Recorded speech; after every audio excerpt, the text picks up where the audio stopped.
Hey guys, it's Amelia, and I am not the pilot, just Amelia.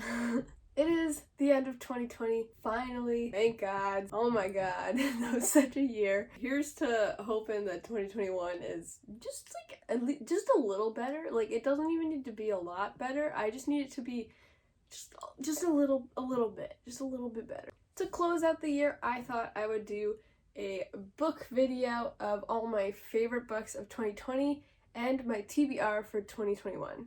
So I read a lot of books via ebook or audiobook this year, or I got them from the library because I'm not trying to spend that dough, you know? So I'm going to show you all the books I read via Goodreads. So let's get to it. How exciting. This year I surpassed my goal immensely.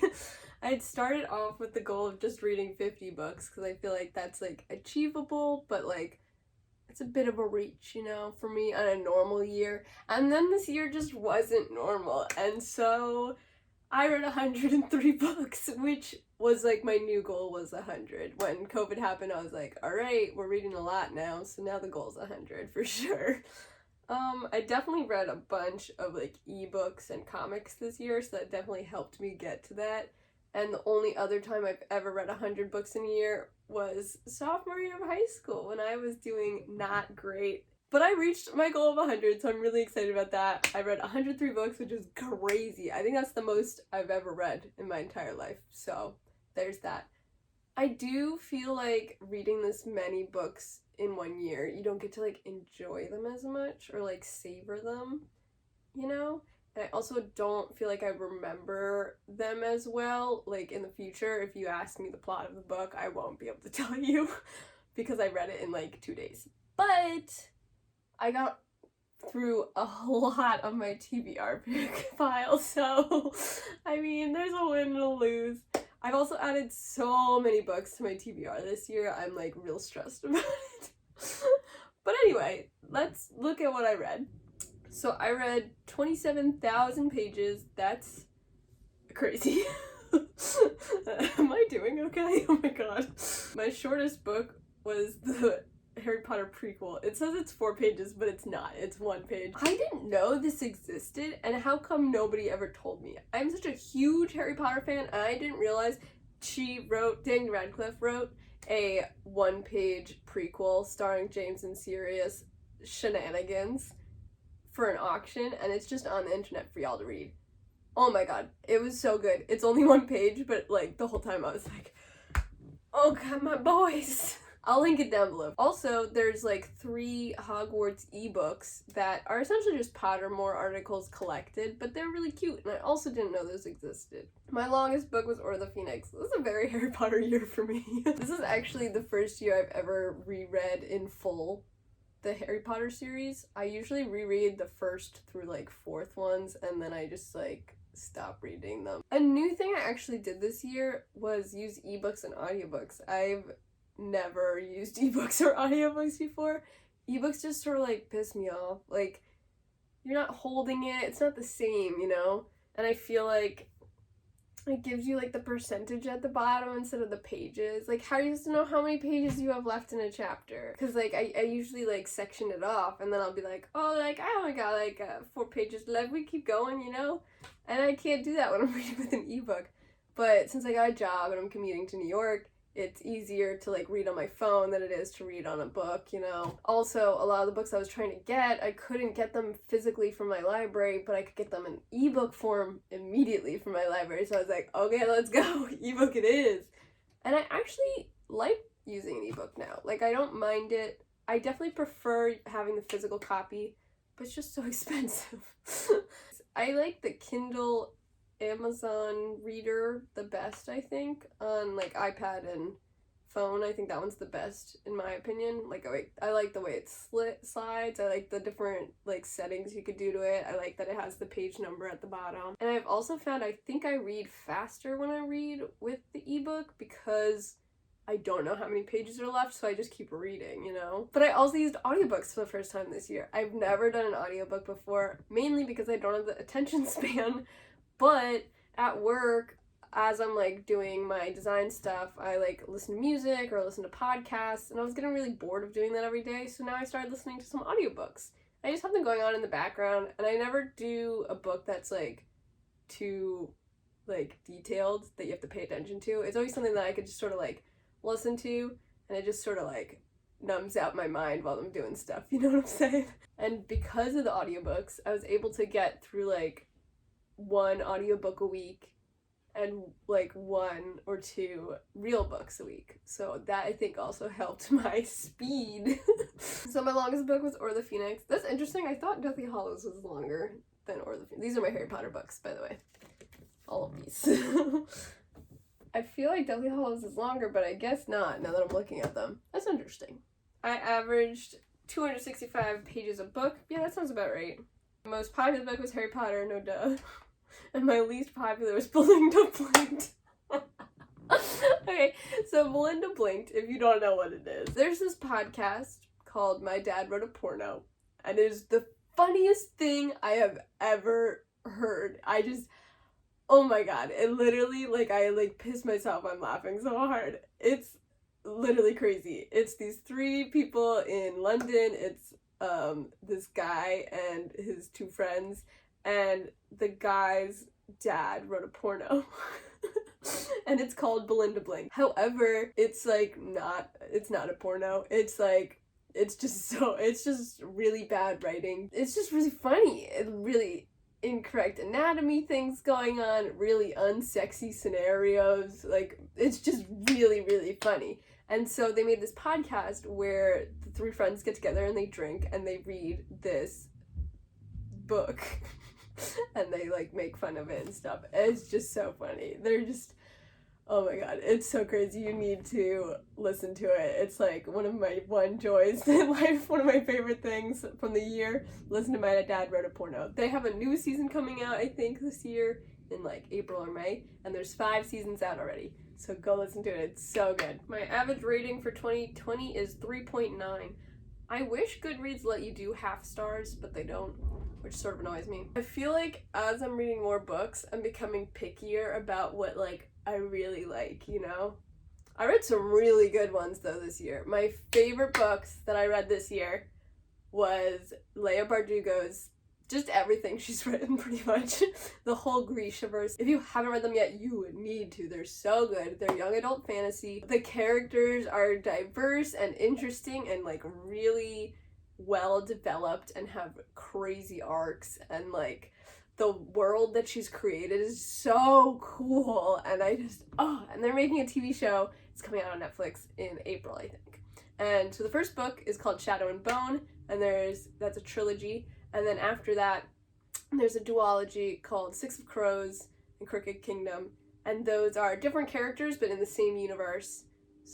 So good. And then she also has another little spin-off series about one of the characters, Nikolai, and he has 2 books as well. I think the other one's coming out soon. I also read her book Ninth House, which is her first adult fiction book, and that was also amazing. It's just so good. You need to check out her books. Put them on your TBR for 2021 right now. Another series that I really, really liked that I read this year is A Darker Shade of Magic by V.E. Schwab. She is such an amazing author as well. Oh my god, it was so good. It's a trilogy and it's adult fiction, and it's this really cool magic universe that she's made, and there's like transportation between different alternate universes. It's like an alternate universe magic thing, and the characters are really cool. It's so good. I really want to see it as like a movie, you know? And she also has a couple other books, but I haven't read them yet, so they're actually on my TBR for 2021. My highest rated that I read this year was Deathly Hallows. That's 5 stars. Yeah, that makes sense. My first review of the year, oh my gosh.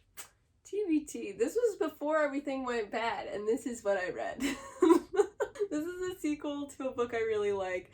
This is the first book in the series that this guy wrote. It's called The Subtle Art of Not Giving a and this is the sequel. Everything is and I really, really liked this one. It's just like a self-help type of book. I feel like this is like my ideology on how I live. Like, just mind your own business and like be kind and care about other people, but don't care what other people think about you too much, because it doesn't really matter as long as you're happy with yourself in the end. I talked about the footnotes. That's so funny. I'm always complaining, I feel like, about how the book is like formatted, because as a design major, I like think about like user experience and stuff, and I'm like, this book isn't laid out for me to read it easily, you know? So then this is just all of the books that I've read, I guess sort of in order, in a little collage. That's really cute. We start with Everything's I read or listened to Belinda Blinked 3, Call Me By Your Name. I enjoyed it, but I thought it has no plot, so that it's just sort of like, wow, love is alive. I wish I had that type of love. Pachinko is so good. I feel like Pachinko is like one of the first like adult books I've read. I'm trying to read more meaningful adult books compared to my largely young adult fantasy library, you know? Keep Going and Show Your Work by Austin Kleon. If you are an artist or a creative type, I recommend all 3 of his books. They're really great, and I like to pick them up and reread them every once in a while to just think about how to be creative. I read some Black Butler manga, always a good time. Harry Potter, but the British version that I got when I was in London. Call Down the Hawk. Maggie Stiefvater is another one of my favorite all-time authors. She just writes really like deep and thoughtful fantasy, young adult fantasy, and I really, really like them. And this is her new spin-off series from her other series, Raven Cycle. I really liked it. It was really good. Stargirl I read because the Disney Plus movie came out. It's like a good little moral story, you know? The movie on Disney Plus was not that good though. So, Song of Achilles was so good. Oh my god. I read Song of Achilles and also her other one, I think that just came out. It's called like Circe or something, which is another like mythology retelling. And they were both really good. However, Song of Achilles was really, really good. I really liked that one. That's in like my top books of this year that I've read. And here is the Avatar part of quarantine. I'm sure you've all been there. Avatar came out on Netflix this year, and of course we all rewatched it. But did you rewatch it 3 times? I did. And then I reread all of the comics because I was like, I don't remember what happens in the after story. If you haven't checked out the Avatar comics, they're all online for free actually. You can find them, I'll link them down below.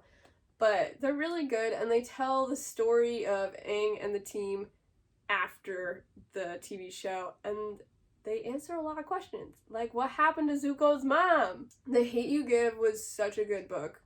I think it should be like a mandatory reading for all schools. I don't know why.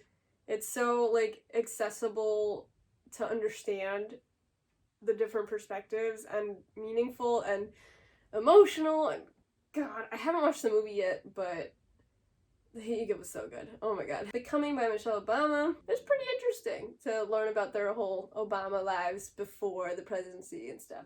She didn't spill all about the presidency, which is what I thought it was gonna be, but it was still interesting. And the book actually ends with Trump's election, which was interesting to hear from her perspective. She was like, oh god, this country, and I was like, yeah, Michelle, why'd you leave us? Angels and Demons I read because I was supposed to go to Italy over the summer, but we didn't. The Color Purple. So this is the week that I did the reading rush, the booktubeathon thing where you try to read 7 books in a week over the summer. Color Purple was really good. Still haven't watched the movie. I meant to do that. But it was a really good story. I just I love when I find like one of those older classical books. I would consider this like a classic, you know? And like, you read it and afterward you're like, why didn't I read this earlier? Like, this is such a good like story, you know? Like a nice meaty good story with like things to learn from, and like, oh, it was such a good book. And Night by Ellie Weissel. I don't know how to say their name. That was also very good, although obviously very sad. It's about the Holocaust. Normal People. This is my take. I honestly did not like it. I really, really hated it. I think I gave it 1 star, honestly.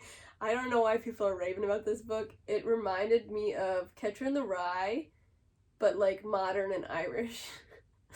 And then, I don't know, it was just like the character the whole time is just like, ho-hum, everything sucks, blah blah blah, and like, yeah, relatable, but like, I don't want to read that. And there's no plot, and it was just like this relationship, and like, it doesn't work too well, but it's happening, and like, I didn't like it. Ballad of Songbirds and Snakes was pretty good. But I thought it was really interesting to see another Hunger Games. Like, I wish she would just start writing just one-off novels that are like, this is the 67th Hunger Games, and this is the 3rd Hunger Games, or whatever. Like, that would be so interesting to me. I think this is, like, the 10th one or something. I don't know. It's an anniversary year, and it was President Snow as a child. It's, like, his story, which was also interesting. But I was really interested in the fact that, like, the Hunger Games was like this back in this day, and then when Katniss is doing it, how much it's evolved. I thought that was really interesting. Shadow and Bone! I can't talk about these series enough. It's so good. There they are. Such a Fun Age was really good. This one came out this year. I read a lot of books that came out this year. Well, look at me. I feel like I'm always really behind the trends. Here's Darker Shade of Magic. So good. Ooh, you need to read these. Also, can we talk about the covers? Because I'm obsessed with the covers of these books. Why I'm no longer talking to white people about race. That was very interesting. I've never read a nonfiction book like this before. So it took me a lot to like get through of it, but I learned a lot. It's about racism in like England, which obviously in our American school system I never learned about. So I thought it was really interesting. Woman in the Moonlight was really good. It was really cool. It had like some Latinx culture woven into it. The cover's really pretty. The characters were good, and the plot was so exciting and adventurous. The characters were really good. I love that one. Princess Diaries, I've always wanted to read because I love Carrie Fisher. The Magicians, I hated. I was told it was going to be an adult Harry Potter, so I was really hyped going into it, and I really didn't like it. I don't know. The story was just sort of boring. Like, nothing really happened, and yet again, the main character was sort of, like, really glum the whole time. And it didn't really talk about, like, the magic happening in the classroom and, like, the magic they could do. It was more just about, like, him going through magic school and, like, what's he gonna do with his life. To me, it sort of read like a Harry Potter fan fiction, but a bad one. But it did make me think about, like, Harry Potter Wizarding World as adults, because it brought up this point that, like, wizard adults don't really need to work and, like, don't need to do much because they could do magic for everything. Like, you could clean stuff in 3 seconds and, like, I don't know. So then the adults in this wizarding world in The Magicians had, like, no purpose in life, and they were all just, like, extremely rich and, like, bored and, like, did nothing. And I thought that was interesting to think about, like, would that happen in the Harry Potter world too? Like, they do have wizard jobs, but it's like, do all the wizards, are they all able to get jobs? How many jobs are available for these wizards? Now I'm really concerned. A Beautifully Foolish Endeavor is definitely one of my favorite books of this year. Hank Green is such a good writer, and I think that's, like, it's such a surprise to me, honestly. I don't know. I always thought of him as the science man, you know? Also, they are so well written and so relevant to today. This is the second book in the series, so definitely check the first one out. I don't remember what it's called right now. Especially with the monolith thing that's happening right now. I don't know if you guys saw that on the news. There was, like, a monolith that appeared in, like, California somewhere, and then, like, another one that appeared on the other side of the world, and we don't know where they're coming from. Aliens, maybe? Well, it's, like, essentially what happens in his first book, which he published 2 years ago, which I think is crazy. Rebecca was really good. I really liked it. This is actually my grandma's favorite book as a teenager. It's like a romance mystery with a murder. Woo! In the 1900s, I guess. Alright, here we got the Hush Hush series, and boy, do I have a lot to say about it. I remember the Hush Hush series being so good. Hush Hush was like, after I read Twilight, Hush Hush was like similar, but instead of vampires, it's fallen angels. And I was like, oh my god, so good. It sucked. I don't know what I was thinking when I was a kid, but, like, the only good book out of this series is Hush Hush, the first one. Then I started reading this series called Shatter Me. My best friend in middle school really liked this series, so I had some, like, high-ish expectations. It was pretty bad. The writing's really bad. The concept is interesting, and the characters are pretty interesting. The plot is just like, it makes sense, but it's like, it's just crazy. It's literally such like, it's like a soap opera. Like, it's insane. Also, there's like 8 of these books. I think there's 6 in the series, but then there's a like mini book in between each one, so there's like extras. I really liked one of the side characters. His name was Kenji. He's fun. The other characters were like fine. And I'd say the first 3 or 4 were really interesting. The last book was really, really bad. Next, as you could see, I was rereading Harry Potter. Those are some tough times. There's so much I like forgot happened in the books that don't happen in the movies at all, and I'm like shocked that I completely forgot these happened. Like, Rita Skeeter is an animagus and she turns into a bug. What? And Hermione captures her as a bug and keeps her in a jar. Why didn't they put that in the movie? That'd be like so funny. Also, my favorite line doesn't happen in the movies. It's the one where Harry is like, "No need to call me sir, Professor."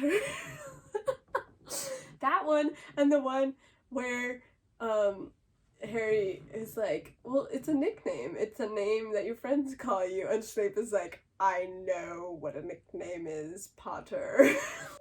Why weren't those in the movies? Those are gold. Here we have the Shades of Magic comics, which is a prequel series-ish that goes with the Darker Shade of Magic trilogy by V. Schwab. Midnight Sun. Boy, do I have a lot to say about this book, but you should just go watch my review of it in the November video I did. It's going to be linked up here and down below. Midnight Sun was such a time. Oh my god. The House in the Cerulean Sea. Everybody was talking about it, about how like great it was, and I thought it was okay. The Water Dancer was really good. It was really interesting because it is a historical fiction, but it starts off as like a normal historical fiction, and then halfway all of a sudden it's got a fantasy thing going on, and I was like, what's going on? What's happening? Oh, I read Pride and Prejudice this year, and I really, really liked it. I read Jane Austen books a lot, and then I always forget that I've read them. I don't really know why this happens, but it does. And Pride and Prejudice is one of my favorites. I also later read Emma. I didn't like that one as much. It was okay. And I'm planning on reading Sense and Sensibility next year. Ninth House was so good. Oh, that was definitely one of my favorite books I've read this year. The Language of Thorns was surprisingly really good. I picked it up because it was an ebook that I thought I was like, oh, I could read this pretty fast. I did. But it was really interesting. It's a Leigh Bardugo book yet again, and it goes with the like Grishaverse series universe. But it's essentially just a series of like folk tales that she's rewritten. And they were really interesting. They had like a Nutcracker one where she retold the Nutcracker. The morals they told were all like, this is how life is. And it sort of sucks. But like, I'm not going to tell you the false like happily ever after ending. This is the reality. And I thought that was really interesting. Clanlands was the last book I read this year. I just finished it today actually. And it was cute. If you don't know what Clanlands is, it's a book by 2 of the actors from Outlander, the TV show. Outlander is a book that I've read that's really, really good. Set in Scotland. So good. You guys should check it out. But this is a book by 2 of the actors from that show who are making another TV show about Scotland. And this is like their book that tells you behind the scenes of the TV show. It was okay. So that was what I read in 2021. These were my favorite books of 2020. So now we're gonna get into my TBR, my to be read for 2021. I am so excited for 2021. I have so many books planned to read. Oh my god. I'm a little stressed about it already, but reading is for fun. We're not stressed. It's fine. First off, I just started The Vanishing Half. I am so excited to read this. I've heard so many good things. I've been on the wait list for this at my library for months, and it didn't seem like it was going to come anytime soon, and we finally got it. I'm so excited. I don't know too much about this book besides that it's about some black twins, and it came out in 2020, and it's really good. So I'm excited to read it. Also, look at the cover. Isn't it pretty? Next, I'm planning on reading the 5th Outlander book. These books are chunky, and I'd say they usually take me a whole month to read. We'll see. We'll see about that. I usually like to read them right before the new TV season comes out. Next up, I have a bit of a different genre for me, some like adult fiction and like non-fiction books. I'm planning on doing a Namjoon reading challenge, which if you don't know who that is or what that is, Namjoon is one of the members of BTS, the K-pop South Korean band, and he reads a lot, and he reads a lot of really like good cerebral books. So I'm planning on trying to read some of those books, including Kim Ji-young, born 1982, Human Acts, Confessions of a Mask, Into the Magic Shop, Demian, Jung's Map of a Soul, The Unbearable Lightness of Being, Norwegian Wood. There's a couple other Haruki Murakami ones I'm going to try to read, but we'll see. And my goal is to read all of those in January, February, and then I'll make a video about it. We'll see how that goes. Stay tuned to my channel. I'm also planning on reading Sense and Sensibility and also Wuthering Heights because I really like classics and I don't know why I don't read them more. So we're gonna do that this year. Another book I'm really excited to read, Midnight Library. I've heard so much about this book. Next up, I plan on reading The Wind-Up Bird Chronicles by Haruki Murakami. I've only read one Murakami book so far and I loved it, but it took me a long time to get through because I feel like it's just a lot to process and like you're in a really weird mental state when you're reading them. I'm also planning on reading There, which to my knowledge is a book that's like Native American stories, but they're all short stories? I don't know. I've heard good things about it and I'm trying to educate myself, so I'm reading that. Now onto some young adult books that I'm trying to read and get through. There is the Magnus Chase series. This is a trilogy. I love Rick Riordan so much. I grew up with Percy Jackson and I love these series as well. I actually read the first two in this series, but then there's a third one and I don't remember what happens in the series. So I'm planning to like read all three of them back to back. I'm also planning on reading the Trials of Apollo series by Rick Riordan. That's a 5-book series. I'm really excited to read those. I've read the first 3, I think, but then I haven't read the last 2 because I was waiting for the series to be complete so that I could read them all and remember everything that happens. One of the main young adult book series I'm trying to get through this year so that I could get rid of them all is City and Bones by Cassandra Clare. Oh my god, this series was one of my favorites in high school. However, I don't read them anymore, and I don't think I'm ever gonna reread them. And honestly, I didn't really like the main 5, so I'm gonna try to read all of them. So there's 5 in the main series. There is 3 prequels, which I really like these prequels. They're way better than the normal series, so I'm keeping these. I think I'll start with these, and then I'll read the rest. Another series I want to read this year is The Cruel Prince, or The Folk of the Air series. I have heard so much about the series. There's only 3, it's a trilogy, but it looks really good. It's young adult, and I am going to try to get it out of my library, but it's been on hold for a very long time. Lastly, I have just 4 like random books that I don't know when I'm going to read them, but I just want to. Dune, which is coming out to theaters eventually. I don't know, but it's got Timothée Chalamet in it. It's one of my dad's favorite books. It's a sci-fi novel. Wicked Fox, which is a Korean mythology retelling. I've heard so many good things about this. This is also young adult fantasy. Just Kids by Patti Smith. It is a memoir about Patti Smith and Robert Mapplethorpe, who is a famous photographer who I really like. The Invisible Life of Addie LaRue by V.E. Schwab. I've heard so many good things about. This is her newest book. I just really need to read it. I'm also on hold on this book for like 50 years. I need this book so bad. Oh my god, I want to read it so bad. And last but not least, I've seen this book all over Instagram. I literally don't know anything about it, but it's called Before the Coffee Gets Cold, and it's got a really cute little cover, so I'm hoping to read it. I hope I make it through all these this year, because they all seem so good. I hope you guys like this video. Let me know down below if you have any reading recommendations for me, or let me know what you guys are reading. I'm always looking for new books to read. I hope you guys like this. Thanks for watching. Bye!